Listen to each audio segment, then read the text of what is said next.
السلام علیکم ورحمۃ اللہ وبرکاتہ۔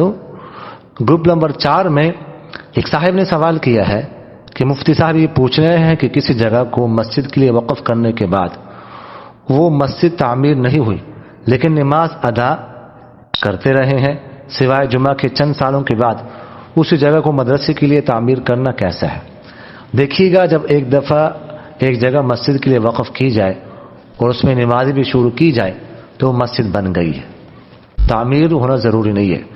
جب ابھی مسجد بن چکی ہے، یہ جگہ یہ مسجد کے حکم ہے، ابھی ہمیشہ کے لیے یہ جگہ مسجد رہے گی، اس کو کسی اور مصرف میں استعمال نہیں کر سکتے، مدرسے کے لیے اس کو وقف نہیں کر سکتے، مدرسہ اس کو نہیں بنا سکتے، رہے گی مسجد، نمازیں ادھر پڑھتے رہیں۔